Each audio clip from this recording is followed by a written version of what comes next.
Hello बच्चों, I am Ravi Kumar, your favourite educator. बच्चों, आज का ये सेशन बहुत ज़्यादा इंपॉर्टेंट है आप सभी बच्चों के लिए। बच्चों, जैसा आपको पता है कि ये हमारी क्या फर्स्ट क्लास है उड़ान बैच 2026 की, जिसमें हम आपके साथ डिस्कस करने वाले हैं फिजिक्स चैप्टर फर्स्ट को। तो बच्चों, आपको कंप्लीट लेक्चर देखना है और आपको लेक्चर में बहुत ही मज़ा आने वाला है, क्योंकि इस लेक्चर को हम बहुत ही सिस्टमेटिक वे में and according to your class ICSE 10th from your Selina books वो हम लोग डिस्कस करने वाले हैं। तो बच्चों, सेशन का एंजॉय कीजिए। तो चलिए हम लोग स्टार्ट कर लेते हैं सेशन को। तो सबसे पहले बात आती है आपके सबसे first topic, that is your linear motion की। तो चलिए हम लोग स्टार्ट कर लेते हैं चैप्टर 1 फोर्स। बच्चों, इस फोर्स चैप्टर में सबसे पहला जो टॉपिक है आपका वो है कौन सा? Linear motion.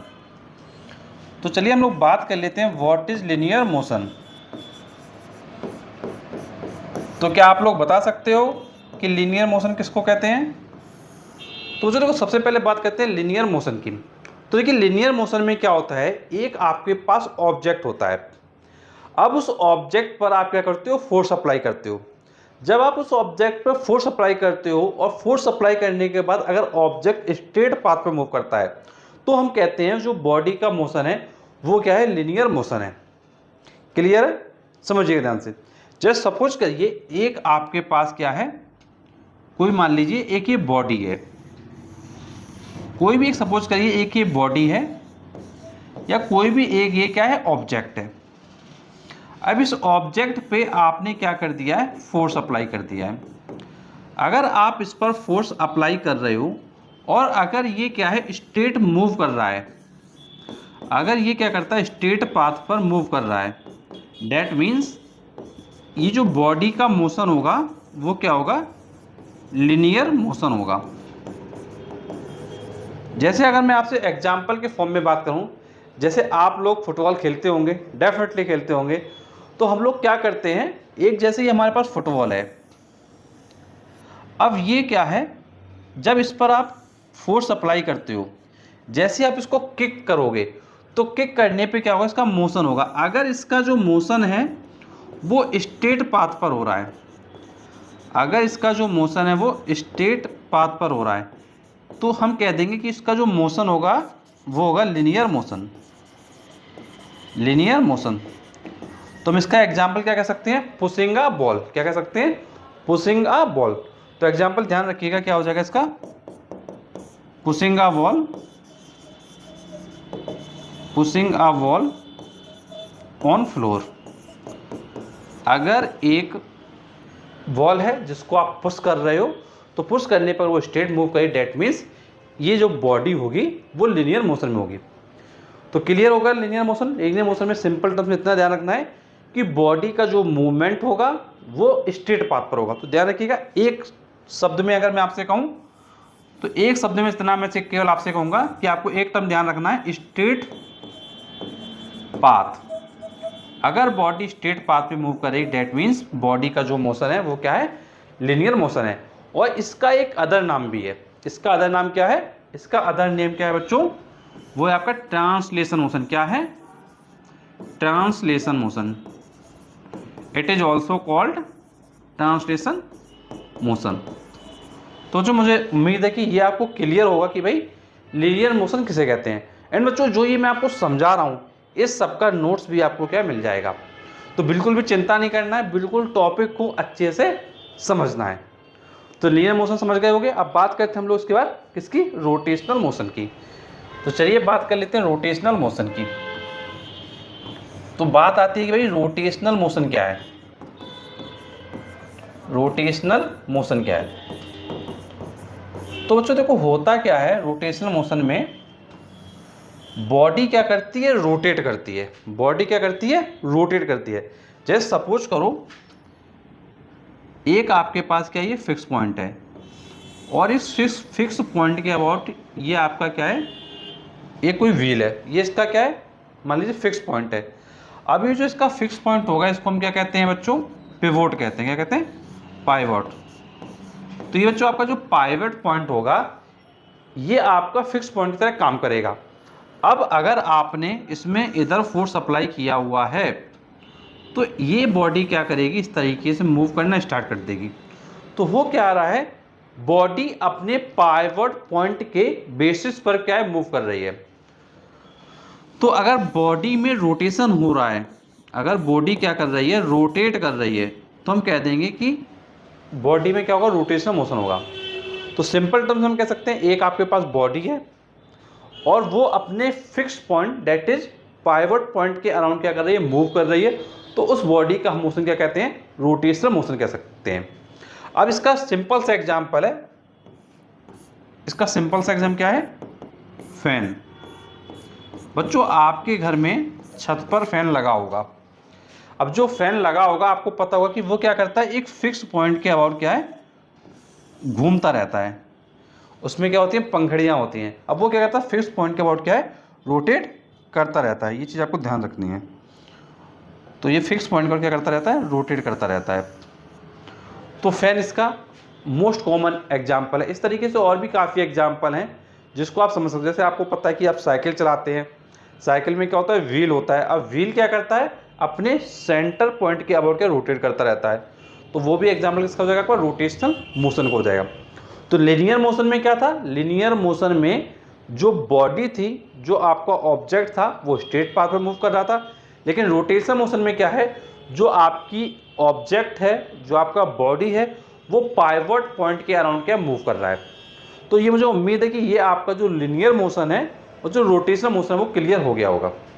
बच्चों एक चीज़ मैं आपको शुरुआत में ही क्लियर कर दे रहा हूँ। बच्चों जितना भी कंटेंट मैं आपको पढ़ा रहा हूँ वो बच्चों आपके आईसीएससी की जो बुक है सलीना, उसके बेसिस पर कवर कर रहा हूँ सारे टॉपिक। बच्चों आपके लिए सबसे इंपॉर्टेंट चीज़ समझना ये है कि आप जहाँ से भी पढ़ रहे हैं, जिस जगह से भी पढ़ रहे हैं, क्या वो जो कंटेंट आपको पढ़ाया जा रहा है, क्या वो आपके आईसीएससी की बुक जो सलीना है, क्या उससे मैच कर रहा है कि नहीं।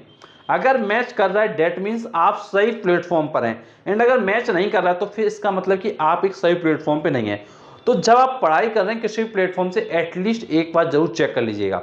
मैं आपको फर्स्ट क्लास में इसलिए बता रहा हूँ बिकॉज आपकी ये जो जर्नी है वो अभी स्टार्ट हो रही है और अभी आपको पूरे साल पढ़ना है। और अगर पूरे साल अगर आपने गलती शुरुआत से कर दी तो आगे जाके गलती को कवर करना बहुत ज़्यादा डिफिकल्ट हो जाएगा। इसलिए मैं आपको बता रहा हूँ जितना भी मैं आपको ये सब कुछ पढ़ाऊंगा, सब कुछ आपके आईसीएससी बुक सलीना के बेसिस पर होगा, जिससे कि बच्चों आप लोग अपने बोर्ड एग्जाम में फिजिक्स में 100 आउट ऑफ 100 स्कोर कर सकें। बच्चों हमारा सिर्फ एक ही लक्ष्य है कि सारे बच्चे जो भी पढ़ रहे हैं हमारे यूट्यूब चैनल ट्यूशन वाला फाउंडेशन से, उड़ान बैच को जिन बच्चों ने लिया हुआ है, वो सारे के सारे बच्चे एटलीस्ट फिजिक्स में 90 तो लेके आना ही आना है। और बहुत सारे बच्चे हैं जो 100 आउट ऑफ 100 भी लेके आएंगे। हमारे कई बच्चे ऐसे प्रीवियस ईयर्स में रह चुके हैं जो 100 आउट ऑफ 100 ला भी चुके हैं। बस बच्चों इस बार बारी आपकी है, आपको कर दिखाना है। बिल्कुल भी देर नहीं करना है, आपको अच्छे से पढ़ाई शुरू कर देना है, बिल्कुल भी किसी चीज़ के लिए लेट नहीं करना है। ठीक है बच्चों, अब हम लोग बात करते हैं अपने नेक्स्ट टॉपिक की। बच्चों नेक्स्ट टॉपिक हम लोग बात करते हैं मूवमेंट ऑफ फोर्स की। बात करते हैं इसकी बच्चों, मूवमेंट ऑफ फोर्स की। मूवमेंट ऑफ फोर्स बच्चों, मूवमेंट ऑफ फोर्स का मतलब होता है क्या, टॉर्क। क्या होता है, टॉर्क। अब देखो बात करते हैं मूवमेंट ऑफ फोर्स क्या होता है। देखो इसमें क्या होता है, जैसे मान लीजिए आपके पास कोई एक बॉडी है, मान लीजिए आपके पास कोई एक बॉडी है, जैसे मान लीजिए ये आपकी कोई क्या है, इस तरीके से कोई बॉडी है, ठीक है। ये इसका एक क्या है, पॉइंट हमने कंसीडर कर लिया है। अब यहाँ से हम मान लेते हैं कि इसकी जो परपेंडिकुलर डिस्टेंस है वो स्मॉल r है, ठीक है। तो जो टॉर्क होगा वो क्या इंडिकेट करेगा, टॉर्क क्या इंडिकेट करेगा, टॉर्क हमारा प्रोडक्ट होगा। टॉर्क हमारा क्या होगा, टॉर्क हमारा प्रोडक्ट होगा, किसका होगा, force and perpendicular distance, force and perpendicular distance का। तो ध्यान रखिएगा टॉर्क क्या इंडिकेट करेगा, फोर्स एंड परपेंडिकुलर डिस्टेंस को। जैसे हमने कंसीडर कर लिया है कि बॉडी पे जो फोर्स अप्लाई किया जा रहा है वो F अप्लाई किया जा रहा है और जो परपेंडिकुलर डिस्टेंस है वो क्या है, R है। तो हम कह देंगे जो टॉर्क की वैल्यू होगी वो force F and perpendicular distance R कह सकते हैं। देखिए मोस्टली बुक में जो ये डिस्टेंस है इसको क्या कंसीडर कर लिया गया है, डी कंसीडर कर लिया है। तो आप भी इसको क्या कर लीजिए, डी कंसीडर कर लीजिए। तो थोड़ी देर के लिए हम इसको डी कंसीडर कर लेते हैं। तो परपेंडिकुलर डिस्टेंस क्या हो जाएगा, डी। तो जो टॉर्क होगा उसको टाउ से रिप्रेजेंट करते हैं, तो टाउ की वैल्यू हो जाएगी एफ डी। तो ये आपको ध्यान रखना है कि जो मूवमेंट ऑफ फोर्स होगा वो फोर्स एंड परपेंडिकुलर डिस्टेंस का प्रोडक्ट होगा। तो इसके बेसिस पे आपको टॉर्क को क्या प्रॉपर वे में समझना है। बच्चों अब हम लोग बात कर लेते हैं मूवमेंट ऑफ फोर्स के लिए क्या यूनिट होगी। तो चलिए बात कर लेते हैं। तो बच्चों देखो, अगर हम लोग यूनिट की आपसे बात करते हैं तो यूनिट में सबसे पहले देखते हैं हम लोग एसआई यूनिट। एसआई यूनिट में देखो क्या होगा। देखिए टॉर्क के लिए अगर हम एसआई यूनिट निकालते हैं तो एफ होता है किसमें, न्यूटन में, और डिस्टेंस किस में होता है आपका, मीटर में। तो आपका आंसर हो जाएगा न्यूटन मीटर। अगर इसी जगह हम लोग सीजीएस यूनिट निकालते हैं इसकी, तो सीजीएस यूनिट में अगर हम बात करते हैं टॉर्क की एसआई यूनिट की, तो फोर्स किस में होता है, डाइन में होता है, और डिस्टेंस किस में होता है, सेंटीमीटर में। तो आपका आंसर हो जाएगा डाइन सेंटीमीटर। तो ये इसकी ऐसा यूनिट हो जाएगी फॉर टॉर्क। तो इतना जो पोर्शन है ये आपका टॉर्क वाला आपको डिस्कस मैंने कर दिया है। अब इसके बाद हम लोग डिस्कस करेंगे clockwise movement and anti clockwise movement. तो चलिए स्टार्ट कर लेते हैं। देखिए बात करते हैं भाई clockwise movement and anti clockwise movement की। Clockwise and anti clockwise, clockwise and anti clockwise movements. अब बात करते हैं भाई ये क्या होता है। देखिए जैसा नाम से क्लियर है वही काम इसका होगा।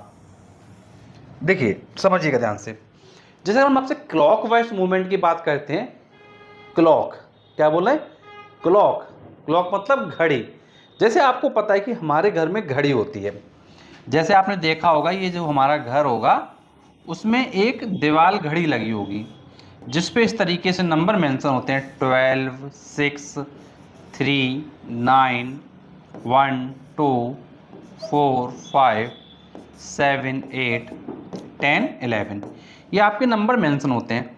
और यहाँ पर एक सुई होती है, एक छोटी वाली सुई होती है, एक बड़ी वाली सुई होती है, ठीक है। ये दो मेन सुई होती है। एक सुई और होती है जिसमें हमारे क्या है, सेकंड चलते हैं, वो सुई और भी लंबी होती है।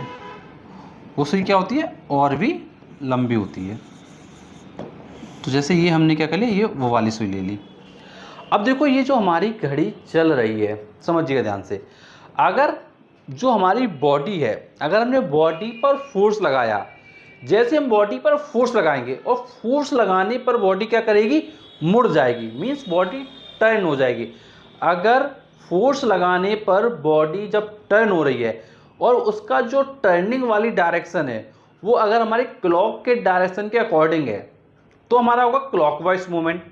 एंड अगर उसका डायरेक्शन क्लॉक के अपोजिट हो रहा है तो हम कहेंगे एंटी क्लॉकवाइज मूवमेंट।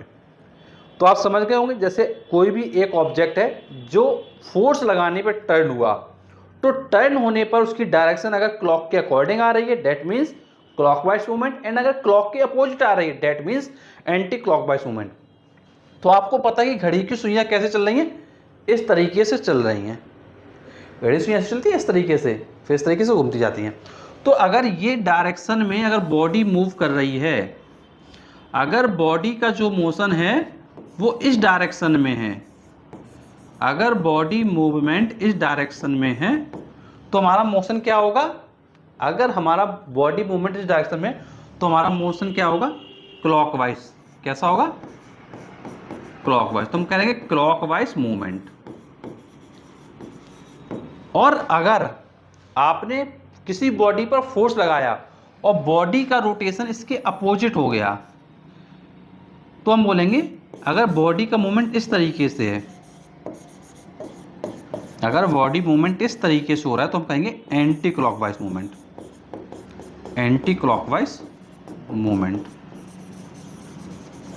तो सिंपल टर्म में कहेंगे, अगर फोर्स अप्लाई करने पर बॉडी क्लॉक के डायरेक्शन में मूव कर जाती है that means clockwise movement, and अगर बॉडी क्लॉक के अपोजिट डायरेक्शन में मूव कर जाती है that means anti clockwise movement.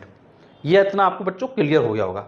अब बच्चों सबसे इंपॉर्टेंट क्वेश्चन पेपर में आता है कि जो एंटी क्लॉकवाइज मूवमेंट होता है वो कैसा होता है, पॉजिटिव होता है कि नेगेटिव होता है। तो बच्चों आप बता सकते हो कि एंटी क्लॉकवाइज मूवमेंट कैसा होता है, पॉजिटिव होता है या नेगेटिव होता है। तो बच्चों मैं आपको बता देता हूं कि एंटी क्लॉकवाइज मूवमेंट हमेशा आपका पॉजिटिव होता है। लेकिन हम आपसे बात करते हैं क्लॉकवाइज मूवमेंट की, किसकी बात करते हैं, क्लॉकवाइज मूवमेंट की। तो बच्चों क्लॉकवाइज मूवमेंट आपका क्या होता है, नेगेटिव होता है। ये चीज आपको ध्यान रखनी है, क्लॉकवाइज मूवमेंट आपका नेगेटिव है एंड एंटी क्लॉकवाइज मूवमेंट आपका क्या है, पॉजिटिव है। बच्चों ये क्वेश्चन बच्चों आपका 1 नंबर में बहुत बार पेपर में आया है, बहुत ज्यादा पूछा गया ये question, anti clockwise movement and clockwise movement positive and negative के बारे में। तो मुझे उम्मीद है कि ये चीज आपको क्लियर हुई होगी। एंड बच्चों अगर कोई भी इसके रिगार्डिंग डाउट है तो नीचे कमेंट बॉक्स है, उसमें कमेंट करके आप बताइए कि सर ये चीज़ मुझे थोड़ा सा क्लियर नहीं हुई। अगर आप लोग बताएंगे प्रॉपरली हम आपको उसका रिस्पॉन्स करेंगे। एंड कोई भी बच्चा अगर लेक्चर को पढ़ने के बाद कोई भी प्रॉब्लम फेस कर रहा है तो उस बच्चे को क्या है, कॉन्टैक्ट करना है। कहाँ पे कॉन्टैक्ट करना है, हमारे कॉन्टैक्ट नंबर पे। बच्चों हमारा कॉन्टैक्ट नंबर क्या है, 8318558856 पर। इस पर बच्चों आपको कॉल करना है एंड जो भी प्रॉब्लम हो रही है उसको आप डिस्कस कर सकते हैं पर्सनली। कोई दिक्कत की बात नहीं, आप पर्सनली अपनी प्रॉब्लम को क्या है, पूछ सकते हैं। अब बच्चों इसके हम कुछ एग्जाम्पल देखते हैं, इसके क्या क्या एग्जाम्पल हो सकते हैं जो हमारी डेली लाइफ में रिलेटेड है। समझना बहुत ज़्यादा ज़रूरी है बच्चों। जैसे बच्चों आपने क्या है, आपने कार को देखा जरूर होगा, कार देखा होगा, ट्रक देखा होगा, बस देखा होगा। तो उसमें एक कॉमन चीज़ देखी होगी, स्टीयरिंग व्हील लगी रहती है। स्टीयरिंग व्हील क्या होती है, जिससे हम उसको घुमाते हैं। भाई गाड़ी को या तो इधर करोगे या गाड़ी को इधर करोगे, तो गाड़ी को मूव कराने के लिए क्या करते हो, स्टीयरिंग व्हील घुमाते हो। अब जैसे बच्चों हम सपोज कर लें ये हमारी स्टीयरिंग व्हील आ गई है, क्या आ गई है, स्टीयरिंग व्हील आ गई है। कुछ इस तरीके से होती है हमारी स्टीयरिंग व्हील। ये हमारी हमने क्या बना ली बच्चों, स्टीयरिंग व्हील बना ली। ये मान लीजिए बच्चों हमारी क्या है, स्टीयरिंग व्हील है। अब ये स्टीयरिंग व्हील को आप क्या करोगे, इसे बैठोगे और बैठ के क्या करोगे, इसे घुमाओगे। अगर आपको इधर घुमाना तो इधर घुमाओगे ना। अगर आप इसको इधर घुमा रहे हो ऐसे करके, ऐसे घुमा रहे हो, भाई आप ऐसे घुमा रहे हो ना, अगर आप इसको ऐसे घुमा रहे हो तो ये क्या हो गया, ये इंडिकेट कर रहा है कि इसको आपका क्लॉकवाइज मूवमेंट को। एंड बच्चों अगर आप इसी स्टीयरिंग व्हील को अगर आप ऐसे घुमा रहे हो इस तरीके से, अगर आप इधर घुमा रहे हो स्टीयरिंग व्हील को, तो ये कैसा हो गया आपका, एंटी क्लॉकवाइज मूवमेंट। क्या हो गया बच्चों आपका, एंटी क्लॉकवाइज मूवमेंट। तो भैया बस, ट्रक, कार, जीप ये तो आप लोग चलाते होंगे, तो जब घुमाओगे तो आपको पता चलेगा भाई क्लॉकवाइज है कि एंटी क्लॉकवाइज है। इस तरीके से घुमाते हो ना स्टीयरिंग व्हील, तो आपको पता चल जाएगा कि भाई क्लॉकवाइज मूवमेंट है या एंटी क्लॉकवाइज मूवमेंट है। बच्चों एक चीज़ आपको ये भी मैं बताना चाहूँगा कि बच्चों ये जितनी भी चीज़ें हम लोग पढ़ते हैं ये हमारे आसपास क्या है, सब कुछ घिरी रहती हैं, सब कुछ हमारे आसपास होता है, बट हम लोग उनको कभी रियलाइज़ नहीं करते हैं। तो बच्चों पढ़ना है, ऐसा पढ़ना है कि हमारी डेली लाइफ में भी वो चीज़ें हमारी जो रिलेट हो रही हैं वो हमको पता होनी चाहिए, तभी पढ़ने में आपको मज़ा आएगा, जोश आएगा। अदरवाइज़ क्या होगा कि पढ़ते जा रहे हैं तो वो सिचुएशन नहीं लेके आनी है। आपको पढ़ना है और इंटरेस्ट के साथ पढ़ना है। तो जो हम लोग पढ़ रहे हैं वो क्या है, डेली लाइफ में यूजेस हो रही हैं। एंड बच्चों चैनल पे जो शॉर्ट्स पड़े हुए हैं, शॉर्ट्स में एप्लीकेशन बहुत सारे हैं, आप शॉर्ट्स को भी देख के और भी एप्लीकेशन बहुत अच्छे से समझ सकते हैं। तो चलिए अब हम आगे नेक्स्ट टॉपिक को कवर करते हैं। बच्चों अपना जो नेक्स्ट टॉपिक है वो हम देख लेते हैं भाई कौन सा नेक्स्ट टॉपिक है। तो बच्चों नेक्स्ट टॉपिक अपना आ गया है कपल। क्या आ गया बच्चों, कपल। अब बात आती है भैया कपल क्या होता है। कपल को हिंदी में क्या कहते हैं, जोड़ा। क्या कहते हैं कपल को हिंदी में, जोड़ा। जैसे लड़का लड़की का जोड़ा होता है ना, तो उसी तरीके से जोड़ा। जोड़ा किसका होगा यहाँ पे, भाई फिजिक्स पढ़ रहे हो ना, तो यहाँ पे जोड़ा किसका होगा, फोर्स का होगा। फोर्स कैसे होंगे, फोर्स कितने होंगे, 2 होंगे, और कैसे होंगे, इक्वल होंगे। फोर्स कितने होंगे? 2 होंगे। भाई जोड़ा के लिए 2 तो चाहिए ना भाई, अगर जोड़ा बनाओगे तो 2 लोग चाहिए ना, कि चाहिए? तो हमको फोर्स चाहिए कितने? 2 फोर्स चाहिए। कैसे? इक्वल होने चाहिए। और कैसे होने चाहिए? पैरेलल होने चाहिए। और कैसे होने चाहिए? पैरेलल होने चाहिए। अगर एक आपके पास ऑब्जेक्ट है, उस पर 2 equal and parallel forces act कर रहे हैं, तो वो आपके कपल को क्या करेंगे? फॉर्म कर देंगे। जैसे फॉर एग्जांपल, जैसे कोई एक ऑब्जेक्ट था, उस पर आपने एक फोर्स लगाया ऊपर की तरफ, आपने उसको फोर्स ऊपर की तरफ लगाया है, तो आपको उतना ही फोर्स इक्वल एंड अपोजिट नीचे की तरफ भी लगाना पड़ेगा, तब वो चीज़ें जाके आपकी क्या है? बैलेंस होंगी। तो आपने क्या किया? 2 equal and opposite, 2 equal and parallel forces आपने क्या कर दिए? लगा दिए। तो आपने क्या कर दिया? 2 इक्वल एंड अपोजिट फोर्सेस आपने क्या अप्लाई कर दिए। तो इसने क्या बना दिया? आपका कपल बना दिया। अब बच्चों, कपल के लिए एक टर्म आता है। क्या आता है? एक टर्म आता है। बात आती है वो कौन सा टर्म आता है। तो बच्चों, वो जो टर्म आता है वो आता है मूवमेंट ऑफ कपल। क्या आता है? Movement of couple. जैसे आपको मूवमेंट ऑफ फोर्स था ना, उसी तरीके से टर्म होता है मूवमेंट ऑफ कपल। तो बात कर लेते हैं मूवमेंट ऑफ कपल क्या होता है। बात कर लेते हैं बच्चों, मूवमेंट ऑफ कपल क्या इंडिकेट करता है।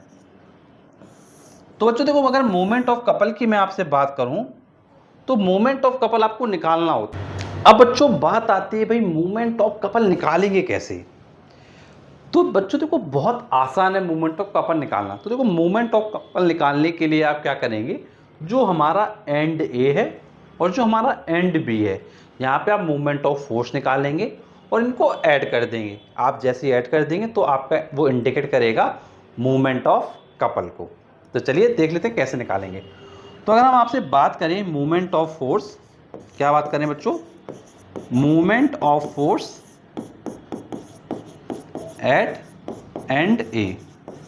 अगर एंड ए पे अगर हम निकालते हैं मूवमेंट ऑफ फोर्स, तो मूवमेंट ऑफ फोर्स क्या था हमारा? Force into perpendicular distance. क्या था? Force into perpendicular distance. तो बच्चों हमारा फोर्स कितना है? एफ। हमारा परपेंडिकुलर डिस्टेंस कितना है बच्चों? आपका ए ओ। सिमिलरली बच्चों, अगर हम मूवमेंट ऑफ फोर्स निकालते हैं, कहाँ निकालना है?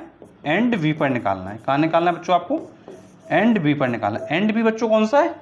ये एंड है। इस पर अगर मूवमेंट ऑफ फोर्स निकालते हैं एंड बी पर, तो क्या होगा? Force into perpendicular distance. Force क्या है? एफ, और परपेंडिकुलर डिस्टेंस कितना है? O B. तो क्या हो जाएगा? F into O B. तो यहाँ पे आप एफ करिए इंटू ओ बी करिए। बच्चों अब हम लोग निकाल लेते हैं मूवमेंट ऑफ कपल। अब बात करते हैं भाई, मूवमेंट ऑफ कपल कैसे आएगा? एंड ए पर आपने मूवमेंट ऑफ फोर्स निकाला, एंड बी पर निकाला, आप दोनों का पे कर दीजिए एंड कर दीजिए। चलिए हम लोग ऐड कर देते हैं। तो बच्चों आपका मूवमेंट ऑफ कपल हम लोग बात कर लेते हैं। मूवमेंट ऑफ कपल हमारा क्या हो जाएगा? Movement of force at A and plus movement of force at end B. अब आप F को कॉमन ले लेंगे, दोनों जगह आपका F दिख रहा है, तो इधर बचेगा आपका क्या? AO बचेगा। इधर क्या बचेगा आपका? OB बचेगा। तो AO क्या बचेगा आपका? AO plus OB। और बच्चों अगर आप AO में OB जोड़ेंगे, AO में अगर आप OB जोड़ेंगे तो क्या आएगा आपका? AO में आप OB जोड़ो तो क्या आएगा? AB आ जाएगा। तो आपका हो जाएगा F इंटू AB। और बच्चों अगर आप इस ए बी को कंसीडर कर लें, क्या डिस्टेंस डी, अगर आप कंसीडर कर लेंगे जो डिस्टेंस है आपकी, अगर ये आपकी डिस्टेंस आप कंसीडर कर लो, ये डिस्टेंस आपकी कितनी है बच्चों? स्मॉल डी है। तो उस सिचुएशन में बच्चों आपका जो मोमेंट ऑफ कपल फाइनली आ जाएगा, वो आ जाएगा आपका मोमेंट ऑफ कपल आ जाएगा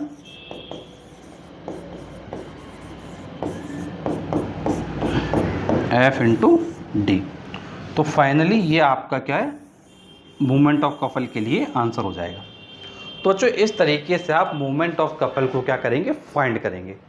बच्चों बहुत ही सिस्टमेटिक वे से, बहुत ही अच्छे तरीके से, बहुत ही अच्छे शब्दों में आपको क्या समझा रहा हूँ।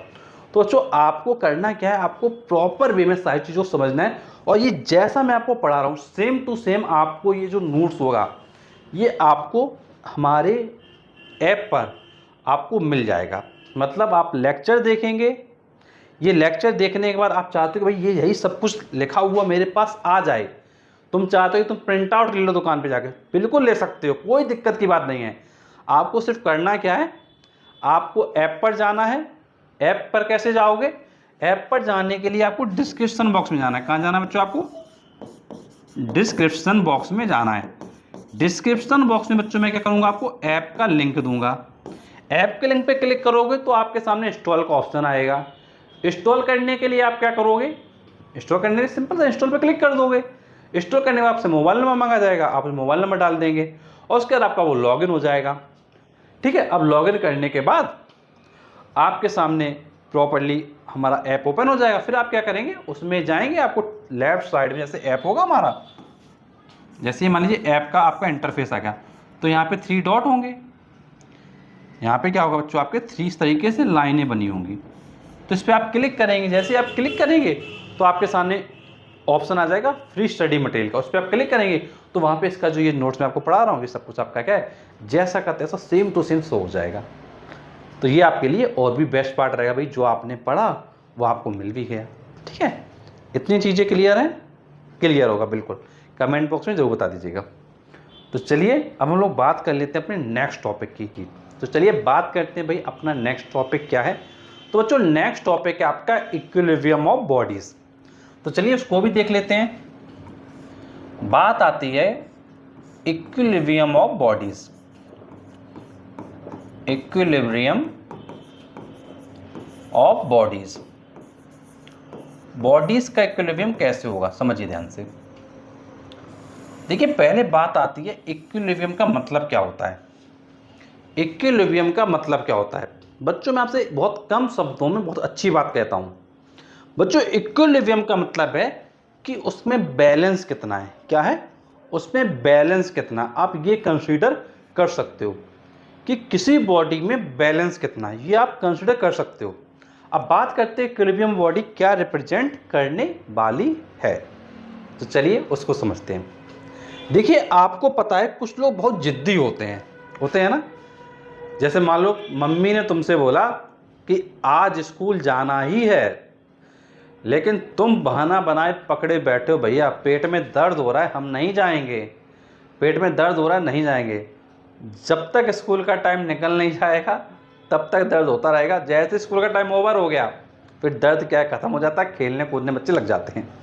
ऐसा अक्सर होता है।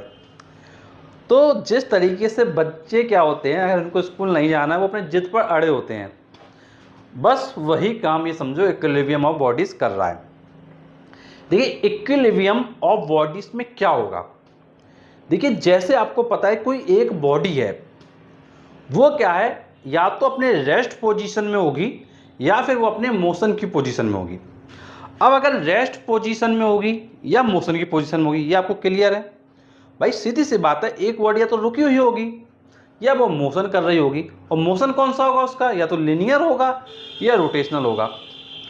तो इक्विलिब्रियम ऑफ बॉडीज में हम लोग ये बोलते हैं कि अगर कोई हमारी बॉडी है वो स्टैटिक पोजीशन में है या फिर डायनामिक पोजीशन में है, अगर हम उस पर बहुत सारे फोर्सेस अप्लाई कर दें लेकिन वो बॉडी में कोई भी चेंजेस नहीं आने वाले हैं, उसकी स्टेट में कोई भी फर्क नहीं पड़ने वाला है, तो हम कहेंगे वो बॉडी हमारी क्या है, इक्विलिब्रियम में है। तो हम फिजिक्स की लैंग्वेज में कह सकते हैं जब किसी बॉडी पर several number of forces act करते हैं, जब किसी बॉडी पर several number of forces act करते हैं बट उसकी पोजीशन में, उसकी स्टेट ऑफ रेस्ट में या स्टेट ऑफ मोशन में नो चेंज है, तो हम कहेंगे body is in equilibrium. Body is in equilibrium. तो ध्यान रखिएगा, जैसे फॉर एग्जांपल एक ट्रक खड़ा हुआ है, ट्रक किस पोजीशन में है, रेस्ट पोजीशन में। अब तुम ताकतवर बन के गए, तुमने कहा आज ट्रक को हिला के रहेंगे, तो क्या तुम्हारे हिलाने से हिल जाएगा, नहीं हिलेगा। लेकिन तुमने तो फोर्स लगाया, तुमने फोर्स लगाया। अब तुमने कहा चलो यार मेरे से नहीं, चलो अपने भाई को बुला के लेके आते हैं, तो अपने भाई को बुला के लेके आए, उसने भी फोर्स लगाया तब भी नहीं हिला, तुमने फिर कहा यार भाई भी नहीं हिला पाया, चलो अपने दोस्तों को भी बुला के लाते हैं। फिर तुमने, तुम्हारे भाई ने, तुम्हारे दोस्त ने फोर्स और लगाया, क्या ट्रक हिला? फिर भी नहीं हिला। तो आपने क्या किया? आपने several number of forces act किए, बट बॉडी अपने स्टेट ऑफ रेस्ट में थी, तो वो अपने स्टेट ऑफ रेस्ट में ही रही। तो इसका मतलब बॉडी क्या है? इक्विलिब्रियम में है। क्लियर?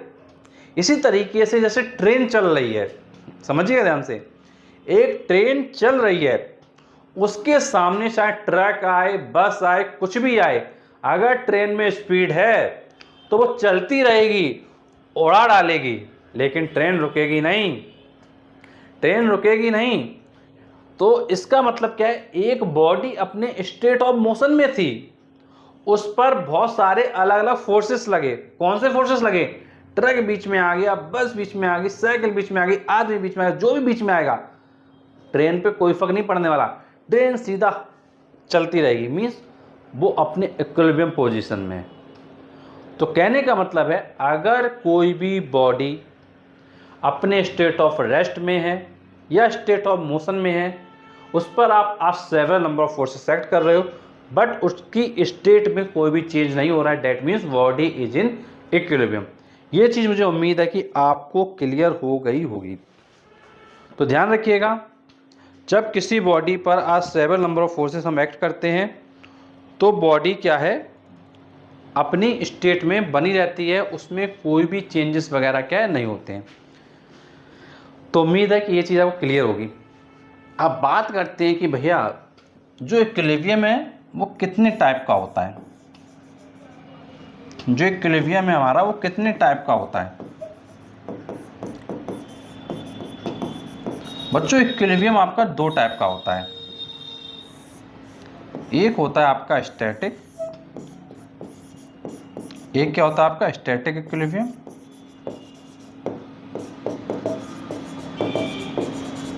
एक आपका क्या होता है? Static equilibrium. और दूसरा आपका क्या होता है? Dynamic equilibrium. Dynamic equilibrium. तो भैया static equilibrium, dynamic equilibrium simple सा है, सिंपल सा है, बहुत सिंपल सा है। अगर बॉडी हमारी रेस्ट में थी, जैसे मान लीजिए टेबल पर ये बुक रखी हुई है, मान लीजिए टेबल पर ये बुक रखी हुई है, तो ये वैसी की वैसी रखी रहेगी। इसका जो वेट है वो नीचे लग रहा है, लेकिन ये कहीं जाने वाली नहीं है, ये अपनी पोजीशन में वैसी की वैसी बनी रहेगी। मीन्स अगर कोई बॉडी स्टेट ऑफ रेस्ट में है, कोई बॉडी क्या है? स्टेट ऑफ रेस्ट में है, उस पर उसका वेट वगैरह एक्ट कर रहा है, बट फिर भी बॉडी क्या है? उसी पोजीशन में रहेगी, तो हम कहेंगे स्टैटिक इक्विलिब्रियम। अगर हम डायनामिक इक्विलिब्रियम में कहेंगे तो समझिए ध्यान से, आपके पास मान लो एरोप्लेन है, क्या है? एरोप्लेन है। तुमने कहा भैया अपनी गर्लफ्रेंड को घुमाने जाएंगे आज तो एरोप्लेन में, लेकिन एरोप्लेन का वेट होगा कि नहीं होगा? भाई एरोप्लेन इतना भारी है, लेकिन एरोप्लेन का वेट तो नीचे लग रहा है, लेकिन फिर भी तुमने उसको एरोप्लेन को चलाया, क्योंकि तुमको भैया गर्लफ्रेंड को घुमाना था, तुम उसको ऐसे लेके गए, ऊपर ही ऊपर अपना तुम्हारा एरोप्लेन क्या चलता रहा, चलता रहा, चलता रहा। क्यों चलता रहा? क्योंकि जो बॉडी मोशन में थी वो मोशन में रहेगी, आपने वहीं सेवरल फोर्सेस पे एक्ट किए हैं। अगर ऐसा हो रहा है तो हम कहेंगे बॉडी क्या? डायनामिक इक्विलिब्रियम में।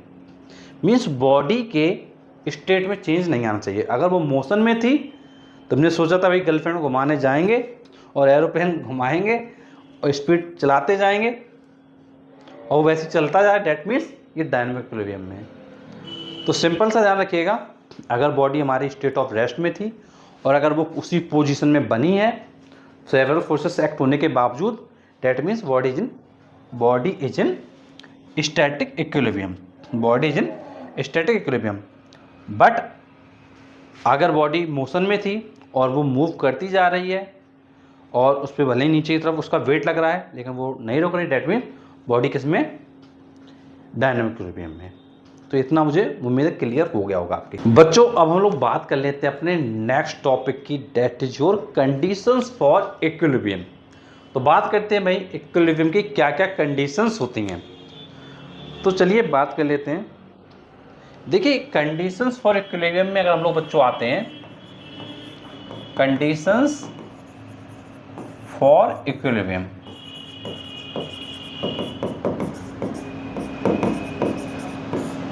कंडीशंस फॉर इक्विलिब्रियम,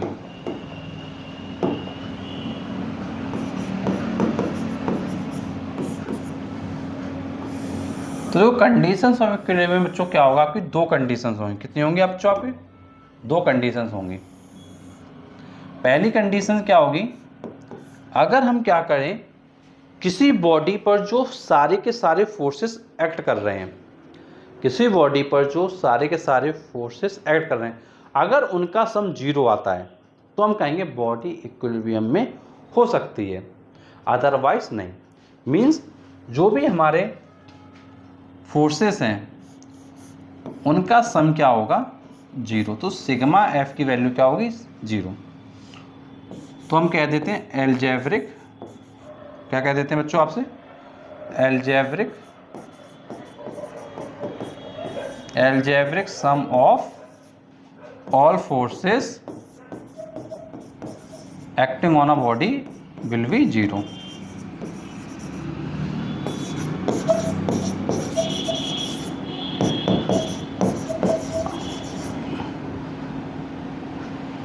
अगर एलजेब्रिक सम ऑल फोर्सेस का अगर 0 हो रहा है, डेट मीन्स बॉडी क्या है? इक्विलिब्रियम में। पहली कंडीशन ये है।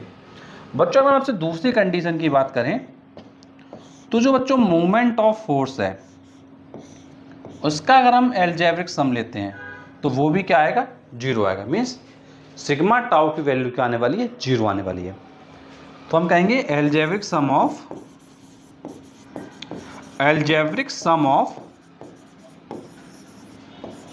मूवमेंट ऑफ फोर्स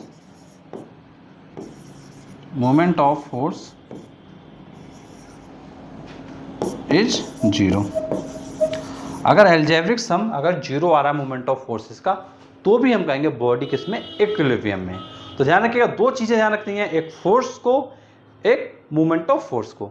अगर ये दोनों चीजों का एलजेब्रिक सम 0 आता है, that means body is in equilibrium. यहां तक बच्चों कोई आपको प्रॉब्लम होगी नहीं। अब हम लोग बात कर लेते हैं नेक्स्ट और इंपॉर्टेंट टॉपिक की। तो चलिए बात करते हैं भाई, वो आपका इंटरेस्टिंग और इंपॉर्टेंट टॉपिक क्या है। कंडीशंस आपने देख ली है, अब देखेंगे क्या? प्रिंसिपल। क्या देखेंगे? प्रिंसिपल। अगर हम बच्चों आपसे बात करते हैं प्रिंसिपल ऑफ मूवमेंट की, किसका करते हैं? प्रिंसिपल ऑफ मूवमेंट्स की। तो बच्चों प्रिंसिपल ऑफ मूवमेंट्स देखो क्या कहता है। देखो प्रिंसिपल ऑफ मूवमेंट्स आपसे ये कहता है कि जैसे मान लीजिए एक बॉडी है, अब उस बॉडी पर क्या कर रहा है? मूवमेंट ऑफ फोर्स एक्ट कर रहा है। अगर हम मूवमेंट ऑफ फोर्सेस का एलजेब्रिक सम निकालते हैं, अगर वो 0 आता है, डेट मीन्स जो हमारा बॉडी है वो इक्विलिब्रियम पोजीशन में है। तो ध्यान रखना है प्रिंसिपल ऑफ मूवमेंट के अकॉर्डिंग जो एलजेब्रिक सम होगा मूवमेंट ऑफ फोर्स का क्या है? वो 0 होगा। तो हम क्या कहेंगे? Algebraic sum of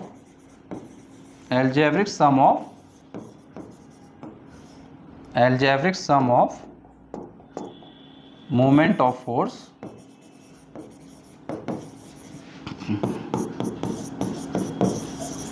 is 0।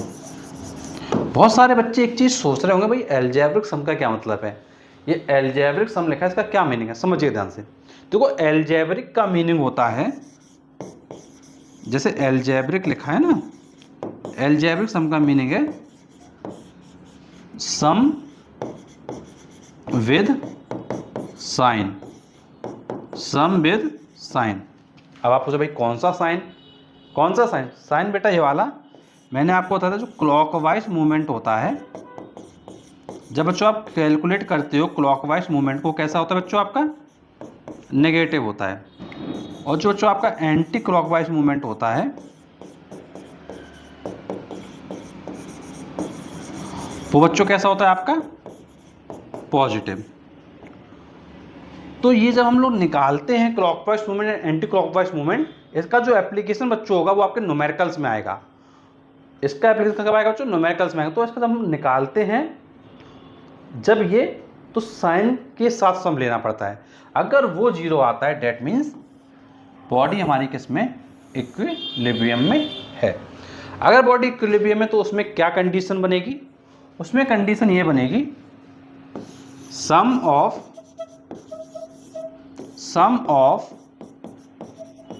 Clockwise movements, sum of clockwise movements equal to sum of anti clockwise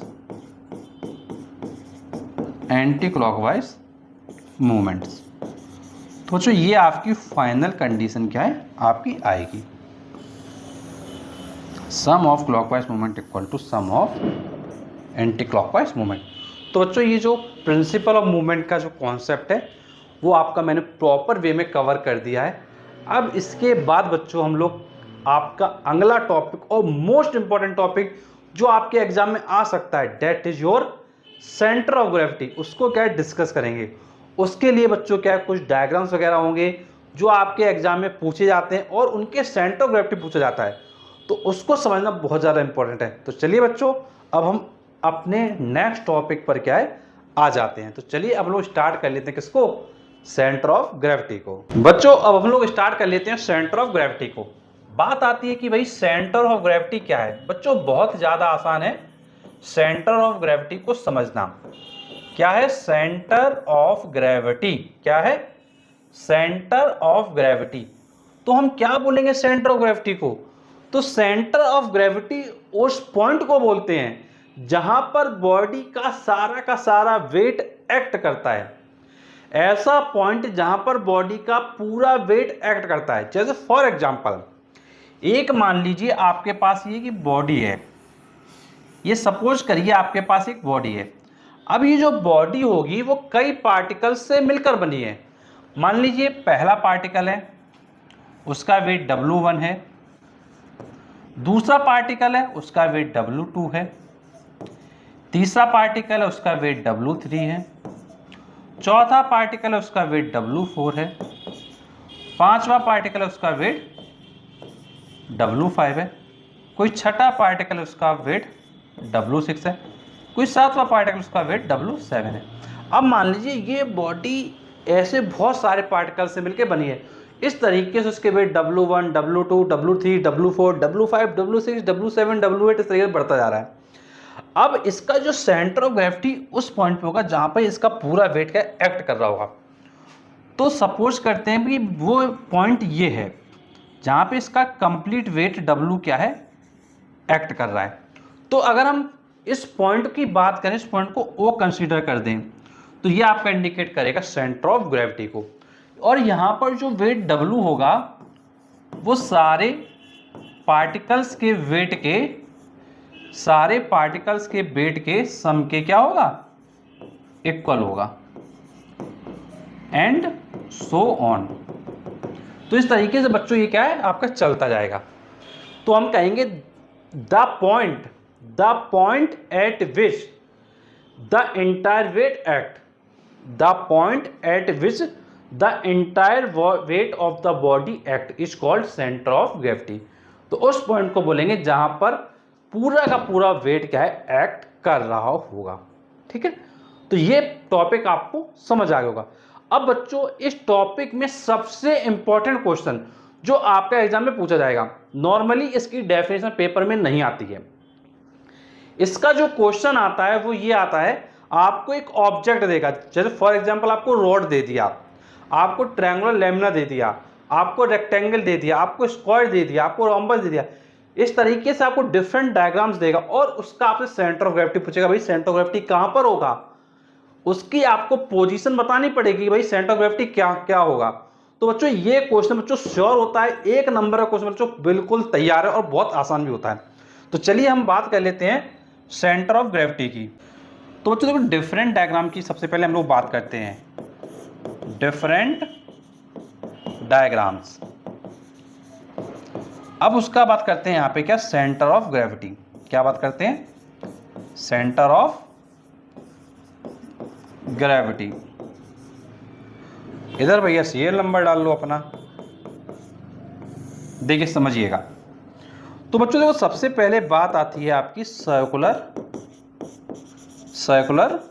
ring की, कि भाई सर्कुलर रिंग का क्या होता है सेंटर ऑफ ग्रेविटी। अब भाई रिंग का क्या होगा सेंटर ऑफ ग्रेविटी, भाई सर्कुलर रिंग कैसी होगी, ऑब्वियस सी बात है कि भाई सर्कल की तरह होगी इस तरीके से। तो ये जो पॉइंट होगा इसको क्या कहेंगे, सेंटर ऑफ ग्रेविटी। इसको क्या कहते हैं, ज्योमेट्रिक सेंटर। तो सर्कुलर रिंग का क्या हो जाएगा centre of gravity, geometric centre. अगर इसी जगह मान लो रिंग की जगह डिस्क आ गया, अगर हमारा आ गया सर्कुलर डिस्क, तो भैया क्या होगा, डिस्क भी इसी तरीके से होता है, इसका भी आंसर क्या हो जाएगा, ज्योमेट्रिक सेंटर। अब बच्चों क्वेश्चन एक माइंड में आ रहा है कि जो डिस्क होता है और जो रिंग होता है उसमें अंतर क्या है। बहुत सारे बच्चे जो कंफ्यूज्ड हैं, भैया डिफरेंस क्या है डिस्क में और रिंग में, समझिएगा ध्यान से। जैसे मेरे पास ये रिंग है, दिखाता हूँ आपको, रिंग उतारना पड़ेगा तुमको समझाने के लिए। जैसे ये रिंग है, तो रिंग में क्या देख रहे हो, इसमें क्या है, बीच में ये होल होता है। रिंग में क्या होता है, ये होल है, देखो आर पार हो गया। रिंग में क्या होता है, होल होता है। लेकिन जब डिस्क की बात आती है तो डिस्क में होल नहीं होता है, समझिएगा। डिस्क का आपने सीडी कैसेट देखी होगी, जैसे मैं आपको दिखाता हूँ। जैसे ये देखिए यूट्यूब का, ये देखिए सर्कुलर ये है। अब इसमें आप देखिए ये पूरा क्या है, फिल है। अगर हम ये पूरा क्या सर्कुलर पोर्शन को देखें, ये इतना जो सर्कुलर पोर्शन है, इतना आप देखें केवल इसको, तो ये जो सर्कुलर पोर्शन है ये हमारा क्या किसका काम करेगा, सर्कुलर डिस्क का काम करेगा। किसका काम करेगा, सर्कुलर डिस्क का काम करेगा। तो कहने का मतलब क्या है, जो रिंग होगी उसमें बीच में होल होता है, लेकिन जो डिस्क होती है उसमें होल वगैरह नहीं होता, वो बिल्कुल प्लेन होता है। तो इतना चीज़ मुझे लगता है बिल्कुल क्लियर होगा बच्चों। तीसरा डायग्राम आपका जो आ सकता है वो होता है रॉड। रॉड का क्या होगा बच्चों, रॉड का क्या होगा, जैसे आपको पता है बच्चों रॉड कैसी होती है, समझिए ध्यान से। रॉड आपकी इस तरीके से होती है। अब क्या होना चाहिए, ऑब्वियस सी बात है कि भैया बीच में कहीं होना चाहिए। भाई सेंटर निकाल रहे हो, सेंटर कहाँ पे इसका पूरा बेट ऐड करेगा, कहीं बीच में ऐड कर रहा होगा। तो हम क्या कहेंगे, मिड पॉइंट। क्या कहेंगे, मिड पॉइंट। तो जो मिड पॉइंट होगा रॉड का, वो हमारा इंडिकेट करेगा सेंटर ऑफ ग्रेविटी को। क्लियर है, जो मिड पॉइंट होगा वो किसको इंडिकेट करेगा, सेंटर ऑफ ग्रेविटी को। ठीक है, ये चीज़ मुझे लगता है आपको क्लियर हो गई होगी। इसको थोड़ा सा इधर कर देते हैं और आपको समझाते हैं। ये चीज़ आपको क्लियर हो गई होगी, इसको इधर कर देते हैं आपको समझाने के लिए। ये भैया अपना बोर्ड का ज़बरदस्त फीचर है कि चीज़ों को उठा के साइड में कर दो। कोई भी चीज़ समझाऊंगा बहुत क्लियर तरीके से समझाऊंगा, कुछ भी छूटेगा नहीं तुम्हारा, मस्त मज़ा आएगा तुमको पढ़ने में।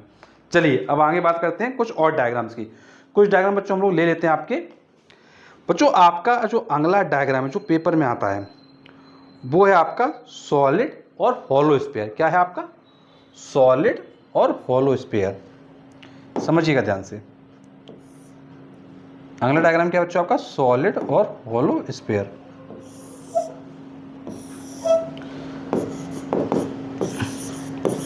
बच्चों हम लोग बात करते हैं सॉलिड या फिर हॉलो स्फीयर की। अगर बच्चों सॉलिड और हॉलो स्फीयर की बात करते हैं तो भैया इस तरीके से स्फीयर कैसा होता है, स्फीयर इस तरीके से होता है, बस ये 3D होता है। क्या होता है बच्चों, ये 3D डायग्राम होता है। तो इसमें भी आंसर क्या हो जाएगा, इसका भी बच्चों आंसर हो जाएगा ज्योमेट्रिक सेंटर। क्या हो जाएगा बच्चों आपका इसका आंसर, ज्योमेट्रिक सेंटर हो जाएगा। तो आपको हॉलो स्फीयर का भी क्लियर हो गया होगा। अब बच्चों इसका हम लोग अगला डायग्राम की बात कर लेते हैं, वो है आपका सॉलिड और हॉलो सिलेंडर। सॉलिड और हॉलो सिलेंडर की बात कर लेते हैं। सॉलिड और हॉलो सिलेंडर की बात कर लेते हैं। सॉलिड या फिर हॉलो सिलेंडर की। इसका बच्चों क्या होगा, इसका मिड पॉइंट होगा। क्या होगा, मिड पॉइंट होगा। मिड पॉइंट होगा इसका, ठीक है ध्यान रखिएगा, मिड पॉइंट ऑफ एक्सिस। क्या होगा बच्चों इसका? मिड पॉइंट ऑफ एक्सिस होगा। ध्यान रखिएगा, मिड पॉइंट ऑफ एक्सिस हो जाएगा। तो ये आपका सॉलिड स्फीयर का हो गया और आपका हॉलो स्फीयर का हो गया। बच्चों अब हम लोग बात कर लेते हैं अपने नेक्स्ट डायग्राम की। तो चलिए इसके चलिए एक बार फिर से हम लोग बना लेते हैं table, serial number, different diagrams, then बच्चों आपका होगा centre of gravity, centre of gravity. क्या होगा बच्चों आपका? Centre of gravity. समझिएगा ध्यान से।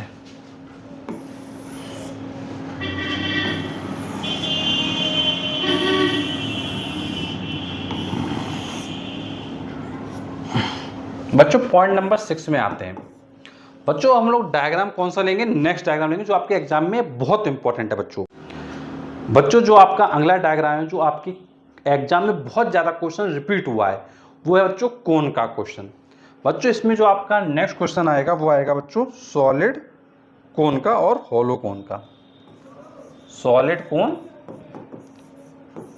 और जो आपका अगला आएगा आपका क्या? हॉलो कोन।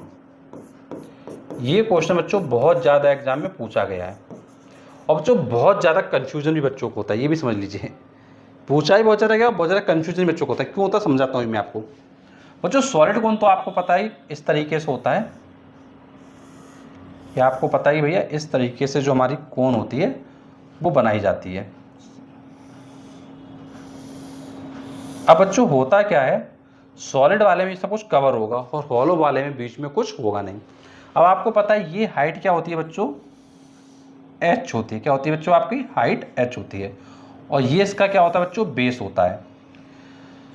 ये क्या होता है बच्चों? आपका बेस होता है। अगर हम सॉलिड कोन की बात करते हैं तो कोन में क्या होता है, जो सेंटर ऑफ ग्रेविटी होता है वो होता है at a height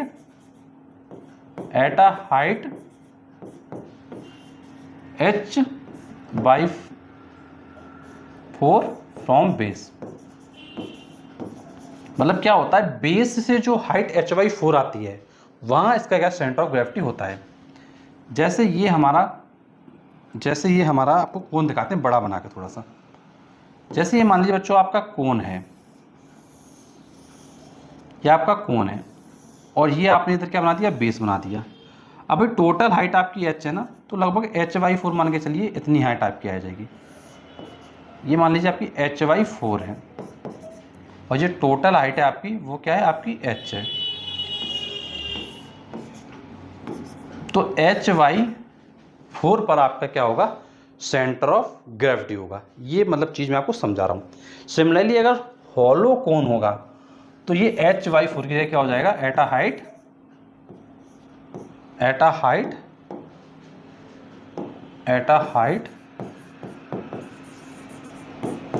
h/3 from base. Height h/3 पर हो जाएगा। तो ये चीज़ आपको क्लियर करनी है, ठीक है बच्चों।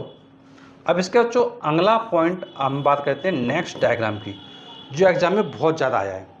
बच्चों इसके पहले एक चीज़ मैं आपको बताना चाह रहा था, वो समझ लीजिए। जो बच्चों से पूछा जाता है, समझ लीजिए इसको। बच्चों कई बार आपका क्या होता है, आपका जो ऑप्शन होगा उसमें दिया गया होगा at a height h/4 from top लिखा होगा, और अगर आपने उसको टिक कर दिया तो आपका आंसर गलत हो जाएगा। क्योंकि बच्चों हम लोग जो हाइट निकाल रहे हैं वो कहाँ से निकाल रहे हैं? बेस से निकाल रहे हैं। समझ लो ध्यान से, ये हाइट किससे निकल रही है? बेस से निकल रही है, बेस से।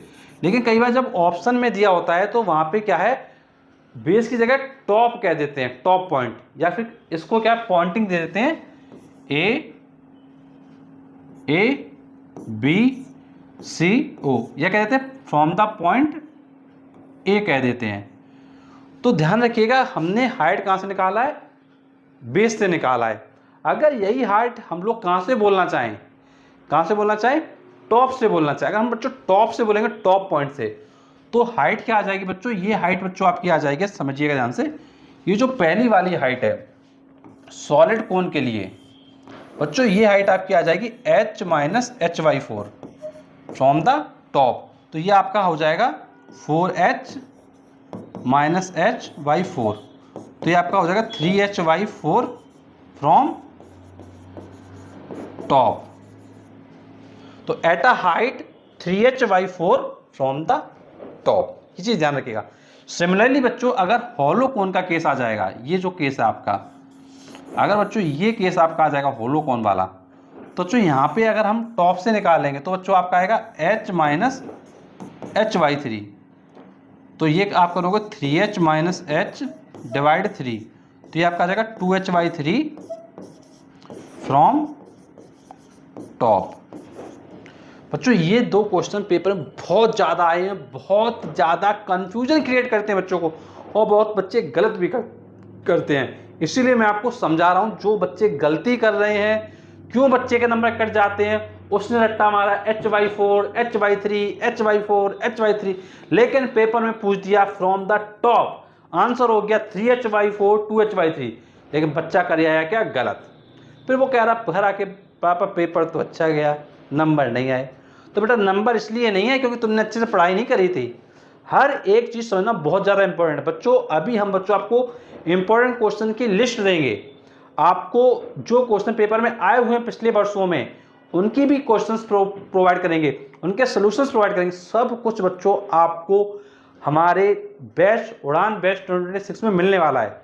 तो बच्चों जिन लोगों ने अभी तक बैच नहीं लिया है तो जल्द से जल्द बैच को क्या है ज्वाइन कर लीजिएगा। अब बच्चों लोग बात कर लेते हैं अपने अगले फिगर की। किसकी बात कर लेते हैं? अगले फिगर की, फिगर नंबर 8। तो चलिए नेक्स्ट पेज पर आते हैं, फिगर नंबर 8 पे आते हैं। वही सीरियल नंबर फिर से डिफरेंट डायग्राम्स पे आते हैं। बच्चों ये मैं आपको इसलिए समझा रहा हूँ ये सारी चीज़ें क्योंकि बच्चों आता हुआ क्वेश्चन बच्चे क्या गलत कर देते हैं और फिर बाद में कहते हैं पापा मेरा तो पेपर तो अच्छा गया था, नंबर नहीं दिए स्कूल टीचर ने। तो भैया स्कूल टीचर नंबर कहीं से देगा जब गलत करके आओगे? आप दोस्त ठहराओगे स्कूल टीचर को? भैया स्कूल टीचर गलती नहीं कर रहा है, गलती आपने करी है, तो भैया नंबर कैसे दे देगा स्कूल टीचर आपको? ध्यान रखिए इस चीज़ को। छोटी छोटी मिस्टेक्स हैं जो आप करते हैं और ऐसी कई मिस्टेक मैं आपको बताऊंगा। जब आप हमारे साथ जुड़े रहेंगे तो आपको ऐसी बहुत मिस्टेक बताऊंगा जो आप कर रहे होते हैं। बच्चों 10 साल का जो हमारा एक्सपीरियंस है उसका आप फ़ायदा उठाइए और 100% मार्क्स लेके आइए। 100 आउट ऑफ 100 फिजिक्स में आपको अचीव करना है, ध्यान रखिएगा इस चीज़ को। अब बात करते हैं नेक्स्ट डायग्राम की। बच्चों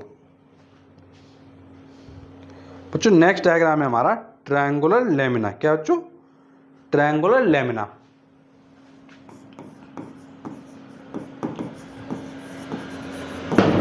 ट्रायंगुलर लेमिना बच्चों बात करते हैं भाई ट्रायंगुलर लेमिना का क्या होगा। देखिए ट्रायंगुलर लेमिना देखिए कैसी होती है। ये जो ट्रायंगुलर लेमिना है वो इस तरीके से होती है। आप क्या करोगे, इनकी जो मीडियंस होगी इनको बढ़ा दोगे। मीडियंस को बढ़ाने पे जो इंटरसेक्टिंग पॉइंट आएगा इसको हम क्या कहेंगे? Centre of gravity. तो हम क्या कहेंगे? Intersection point of median. क्या कहेंगे? Intersection point of medians. तो ये हमारा इंडिकेट करेगा सेंटर ऑफ ग्रेविटी को। अगर बच्चों ट्रायंगुलर लेमिना की पोजीशन पर अगर कभी क्वेश्चन में लिखा हो स्केलिन ट्रायंगल, क्या लिखा हो? स्केलिन ट्रायंगल, तब भी बच्चों आंसर आपका क्या होगा? Intersection point of medians. ये आपको ध्यान रखना है, ठीक है बच्चों। अब बच्चों इसका नेक्स्ट डायग्राम की हम लोग बात कर लेते हैं पैरेललोग्राम की। किसकी बात कर लेते हैं? पैरेललोग्राम की। बच्चों आपका पैरेललोग्राम हो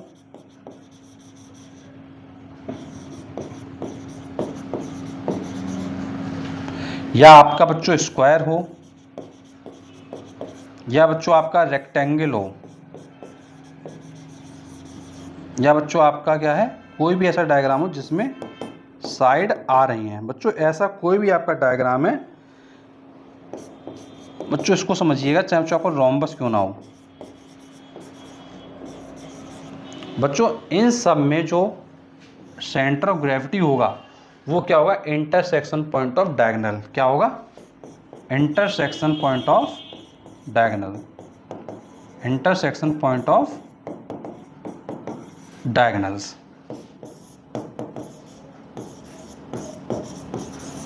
जैसे मान लीजिए बच्चों आपका स्क्वायर है, आपका ये स्क्वायर क्या फॉर्म हो गया। अब इसका सेंटर ऑफ ग्रेविटी देखना तो क्या करेंगे, इसके जो डायगोनल्स होंगे बच्चों उनको हम इस तरीके से क्या मिला देंगे। तो ये जो पॉइंट आएगा ये हमारा इंडिकेट करेगा सेंटर ऑफ ग्रेविटी को। अगर बच्चों हमारा रेक्टेंगल है,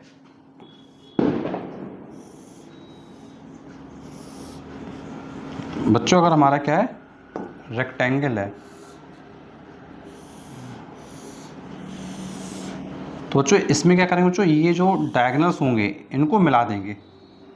क्या करेंगे बच्चों, इसके जो डायगोनल्स होंगे इसको मिला देंगे। तो ये इंडिकेट किसको करेगा, सेंटर ऑफ ग्रेविटी को। किससे इंडिकेट करते हैं, जी से। अगर पैरेललोग्राम है तो पैरेललोग्राम में ये क्या है, तो पैरेलल साइड हो जाती है। पैरेललोग्राम में ये साइड क्या हो जाती है, पैरेलल हो जाती हैं। जब ये साइड पैरेलल हो जाएंगी तो किसको इंडिकेट करेंगी, तो ये किसको इंडिकेट करेंगे, पैरेललोग्राम को। अब बात करते हैं भाई पैरेललोग्राम का सेंटर ऑफ ग्रेविटी क्या होगा। अब आप क्या करेंगे, ये जो डायगोनल्स होंगे इनको आप मिला देंगे। क्या करेंगे, डायगोनल्स को मिला देंगे। तो ये जो पॉइंट आएगा ये इंडिकेट करेगा किसको, सेंटर ऑफ ग्रेविटी को।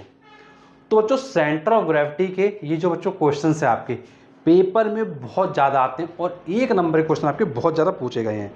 तो जो circular ring, circular disc, triangular laminar, rectangle, parallelogram, square, rod, cylinder, सब कुछ बच्चों आपका मैंने क्या है कवर कर दिया। बच्चों कोई भी एक भी क्वेश्चन ऐसा नहीं बचा जो आपका सेंटर ऑफ ग्रेविटी से ना आए। तो सेंटर ऑफ ग्रेविटी का कोई भी क्वेश्चन आएगा बच्चों, अब आप क्या है बिल्कुल सही करके आएंगे, बिल्कुल भी आपको दिक्कत नहीं होगी। बच्चों इसके बाद आपका अगला टॉपिक है वो है uniform circular motion, UCM, uniform circular motion. तो चलिए अब हम क्या करेंगे, उस टॉपिक को डिस्कस करेंगे। तो चलिए स्टार्ट कर लेते हैं यूनिफॉर्म सर्कुलर मोशन को। तो बात करते हैं कि भैया यूनिफॉर्म सर्कुलर मोशन क्या है। यूनिफॉर्म सर्कुलर मोशन बहुत ही अच्छा टॉपिक है और बहुत ही कम शब्दों में आप चीज़ों को क्या कर सकते हैं, समझ सकते हैं। तो चलिए बात कर लेते हैं यूनिफॉर्म सर्कुलर मोशन की। बच्चों जैसा नाम से क्लियर है, uniform circular motion, uniform circular motion. देखिए यूनिफॉर्म का मीनिंग होता है एक जैसा। कैसा होता है, एक जैसा। कैसा होता है बच्चों, एक जैसा। सर्कुलर मीन्स सर्किल पर, किस पर, सर्किल पर। और मोशन मीन्स होता है मूव करना। मतलब अगर कोई भी पार्टिकल अगर एक जैसा मूव कर रहा है, एक जैसा मीन्स उसकी जो स्पीड है वो क्या है बच्चों, कांस्टेंट है। अगर कोई भी एक पार्टिकल कांस्टेंट स्पीड के साथ सर्कुलर पाथ पर मूव करता है तो उसके मोशन को हम कहेंगे यूनिफॉर्म सर्कुलर मोशन। जैसे फॉर एग्जांपल ये हमारे पास बच्चों क्या है, एक सर्कुलर पाथ है। अगर एक हमारा जो पार्टिकल है बच्चों, उसने सपोज करो यहां से चलना स्टार्ट किया, उसने क्या किया, यहां से चलना स्टार्ट किया। बच्चों थोड़ा सा एक चीज़ मैं आपको समझाना चाह रहा हूं जो मोस्टली बच्चों को पता नहीं होता है, फिर आप इस चीज़ को समझ पाएंगे। बच्चों आपको समझना होगा कि डायरेक्शंस क्या होती हैं। बच्चों देखिए अगर आपको डायरेक्शंस रिप्रेजेंट करनी है ईस्ट, वेस्ट, नॉर्थ, साउथ, तो बच्चों देखो डायरेक्शन का एक कॉन्सेप्ट होता है। जैसे आप एक्सिस बनाते हो बच्चों, उस तरीके से बच्चों आप एक्सिस पहले बना लो। अब बच्चों जो ये आपकी राइट वाली होती है इसको हम कहते हैं ईस्ट। क्या कहते हैं, ईस्ट। बच्चों जो आपकी ये लेफ्ट वाली होती है इसको हम कहते हैं वेस्ट। क्या कहते हैं, वेस्ट। ऊपर वाले को हम कहते हैं नॉर्थ डायरेक्शन और नीचे वाले को हम कहते हैं साउथ डायरेक्शन। बच्चों ये आपको पता होनी चाहिए। बच्चों कई बार हम इसको ऐसे भी लिख देते हैं शॉर्ट में, इस तरीके से बना देते हैं और लिख देते हैं EWNS। इसका मीनिंग है बच्चों ईस्ट, वेस्ट, नॉर्थ, साउथ। अब जैसे आपने देखा बच्चों, एक ये हमारा क्या है सर्कुलर पाथ है, इस पर एक ये पार्टिकल चलना स्टार्ट कर रहा है। इस पर हमने क्या किया बच्चों, इसको हमने v स्पीड क्या है प्रोवाइड किया। अब ये क्या करेगा, इस पाथ पर मूव करेगा। अभी ये क्या जा रहा था, ईस्ट में जा रहा था, फिर अब ये ऐसे ऊपर जाएगा, फिर इसकी जो पोजीशन है वो कहीं वो इधर आएगा, फिर इसके बाद ये क्या करेगा, इस तरीके से ऊपर जा रहा होगा, लेकिन ये क्या यहाँ से बेंट हो जाएगा, फिर इस तरीके से ये यहाँ पर आएगा, फिर यहाँ पे इसकी स्पीड क्या होगी, v होगी। सिमिलरली ये इस तरीके से यहाँ नीचे आएगा और यहाँ पर भी इसकी स्पीड क्या होगी, v होगी।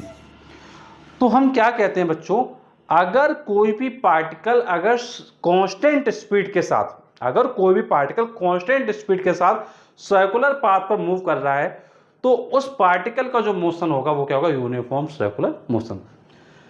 क्लियर हो गया इतनी चीज।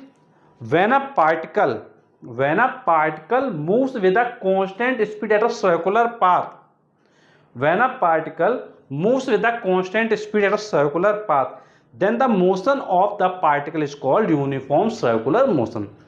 बच्चों एक क्वेश्चन पेपर में बहुत ज़्यादा आता है कि यूनिफॉर्म सर्कुलर मोशन में क्या कांस्टेंट रहता है, तो आंसर क्या होगा, स्पीड कांस्टेंट रहती है। बच्चों ये चीज़ आपको क्लियर हो गई होगी। बच्चों ये डायरेक्शन का कॉन्सेप्ट जरूर आप नोट कर लीजिएगा। सारा का सारा बच्चों नोट्स वगैरह जो है, ये जो आपको मैं पढ़ा रहा हूँ, ये सब कुछ आपको क्या PDF मिल जाएगा। आप क्या करेंगे, ऐप में फ्री स्टडी मटेरियल वाले ऑप्शन पे जाएंगे, आपको क्या दिख जाएगा। कोई भी प्रॉब्लम होगी तो बच्चों आप लोग कॉन्टैक्ट नंबर पे कॉन्टैक्ट कर लीजिएगा। बच्चों हम लोग बात कर लेते हैं अपने अगले टॉपिक की। तो बच्चों अगला टॉपिक है अपना सेंट्रीपिटल फोर्स।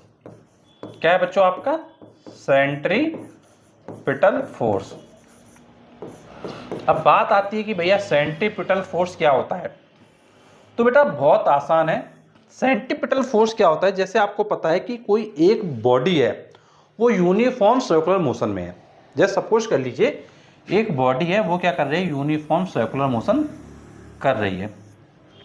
ठीक है, जैसे मैं आपको एक डायग्राम बना के दिखाऊं, अपने पास शेप भी है तो दिखाता हूं आपको। जैसे बच्चों मैंने आपके लिए ये डायग्राम बना दिया। ठीक है, जैसे बच्चों ये क्या हमारा डायग्राम है। अब मान लीजिए एक बॉडी है, ये क्या कर रही है, यूनिफॉर्म सर्कुलर मोशन कर रही है। अब समझिएगा ध्यान से बच्चों, ये इसका क्या है, सेंटर है। अब बॉडी जब ये क्या कर रही है, यूनिफॉर्म सर्कुलर मोशन कर रही है, तो जो पार्टिकल होगा उस पर क्या है, सेंटर की तरफ फोर्स एक्ट करेगा। क्या करेगा, सेंटर की तरफ फोर्स एक्ट करेगा। जो भी पार्टिकल होगा बच्चों उस पर सेंटर की तरफ क्या है, फोर्स एक्ट करेगा। जो बच्चों सेंटर की तरफ फोर्स एक्ट करता है उस फोर्स को हम क्या कहते हैं, सेंट्रीपिटल फोर्स कहते हैं। अब बच्चों ये जो फोर्स है हर डायरेक्शन से लग सकता है, इधर से भी लग सकता है, इधर से भी लग सकता है, इधर से भी लग सकता है, इधर से भी लग सकता है। तो बच्चों ये हमारा क्या होगा, सेंट्रीपिटल फोर्स क्या है, एक्ट कर देगा। तो हम क्या कहेंगे, when a body moves in a circular path, when a body moves in a circular path, then the force acting towards the center of circular path is called centripetal force। तो centre की तरफ जितने भी force act हो रहे होंगे उसको हम क्या कहेंगे, सेंट्रीपिटल फोर्स कहेंगे। इसमें कोई भी प्रॉब्लम हो तो आप बता सकते हो। ये चीज़ क्लियर होगी। ठीक है, अब बच्चों इसके लिए फॉर्मूला हम लोग बात करते हैं। भैया सेंट्रीपिटल फोर्स के लिए फॉर्मूला क्या होता है। बच्चों फॉर्मूला सिंपल सा होता है m×a, लेकिन बच्चों a की जो वैल्यू होती है वो होती है v²/r। r क्या इंडिकेट करेगा बच्चों, r होगा रेडियस ऑफ सर्कुलर पाथ। क्या होगा, रेडियस ऑफ सर्कुलर पाथ। और v क्या होगा, स्पीड ऑफ पार्टिकल। m क्या इंडिकेट करेगा, mass of particle.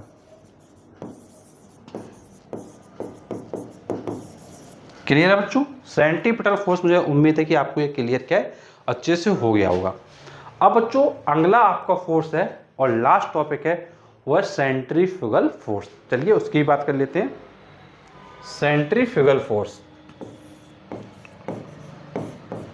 Centrifugal force. बच्चों ये क्या होता है, ये एक बच्चों एज्यूम्ड फोर्स होता है। क्या होता है बच्चों, ये एक आपका एज्यूम्ड फोर्स होता है। और बच्चों ये जो एज्यूम्ड है इसका मतलब क्या है, काल्पनिक है, इसको आपने सोचा हुआ है। अब ये जो फोर्स होता है वो सेंटर से अवे लगता है। जैसे मान लीजिए, उसी तरीके से आप कंसीडर कर लीजिए, जैसे मान लीजिए, जैसे बच्चों ये हमारा क्या है, ये हमारा क्या है, सर्कुलर पाथ है। इस पर क्या हो रहा होगा, पार्टिकल मूव कर रहा होगा। पार्टिकल ये क्या है, इस तरीके से मूव कर रहे होंगे। जैसे एक पार्टिकल ये क्या आपके मूव कर रहे हैं, इस तरीके से पार्टिकल क्या कर रहे होंगे बच्चों, मूव कर रहे होंगे। लेकिन होगा क्या, इसमें सेंटर जैसे ये है, ये सेंटर है। अभी हम लाइन थोड़ा बना लेते हैं बच्चों। जैसे ये क्या है, सेंटर है,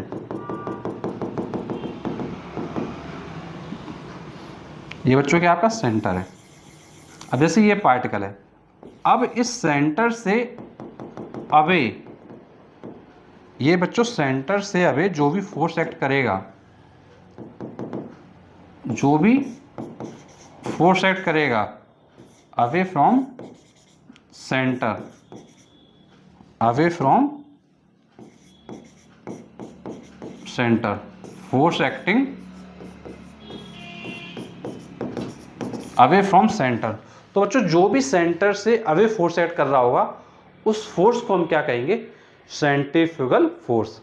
तो सिंपल सा टर्म्स हम क्या बोलेंगे, जो भी हमारा एज्यूम्ड फोर्स होगा, जो हमारा सेंटर से अवे जा रहा होगा, उसको हम क्या कहेंगे, सेंट्रीफ्यूगल फोर्स। ये चीज़ बच्चों आपको क्या है, बहुत अच्छे से क्या है, ध्यान रखनी है।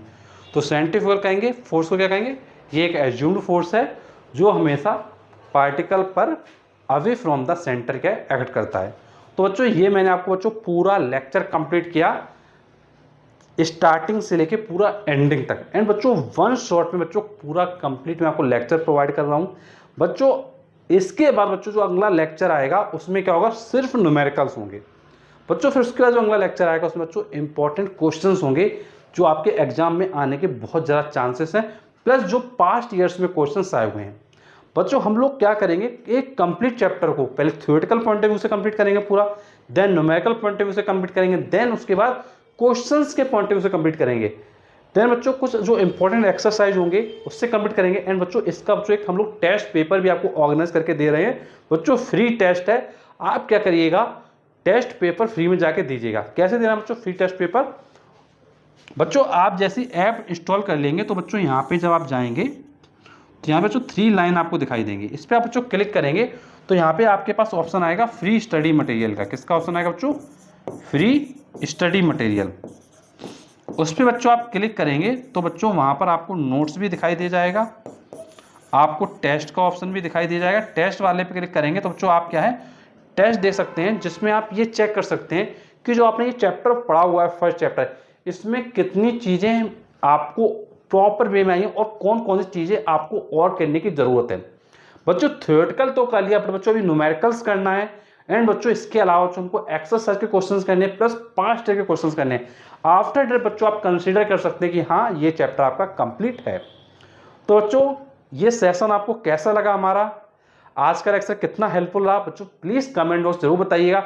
एंड बच्चों अगला सेशन बच्चों आपको क्या उड़ान बैच में मिलेगा। तो जिन बच्चों ने अभी तक उड़ान बैच के लिए एनरोल नहीं किया है, मैं आपको डिस्क्रिप्शन बॉक्स में नंबर दे रहा हूँ, आप सबसे पहले ऐप को इंस्टॉल करें। आप जैसे इंस्टॉल कर लेंगे तो बच्चों वहाँ पे आपका उड़ान बैच आएगा। एंड बच्चों आप उसको बाई कर सकते हैं। अभी बच्चों डिस्काउंटेड प्राइस में आपको सिर्फ ओनली 3000 में ये आपको कोर्स प्रोवाइड किया जा रहा है, जिसमें आप एनरोल कर सकते हैं। और बच्चों ऑल सब्जेक्ट्स की प्रिपरेशन एक साथ कर सकते हैं। एंड बच्चों 31 मार्च तक इसकी वैलिडिटी रखी गई है। बच्चों 31 मार्च 2026 तक इसकी वैलिडिटी रखी गई है। तो जो भी बच्चे एनरोल करना चाहते हैं वो डिस्क्रिप्शन बॉक्स में दिए गए लिंक पर क्लिक करके एनरोल कर सकते हैं। एंड बच्चों अगर आपको कोई भी प्रॉब्लम हो रही है, कोई भी कन्फ्यूजन हो रहा है, तो बच्चों आप हमें कॉन्टैक्ट कर सकते हैं। हमारे कॉन्टैक्ट नंबर 8318558856 पर। एंड बच्चों अपकमिंग सेशन बच्चों आपके और आते रहेंगे, कोई भी कन्फ्यूजन होगा आप पूछते रहेंगे। तो चलिए बच्चों, आज का सेशन हम लोग यहीं पे कंप्लीट करेंगे। मिलेंगे आपसे नेक्स्ट सेशन में, तब तक थैंक यू सो मच।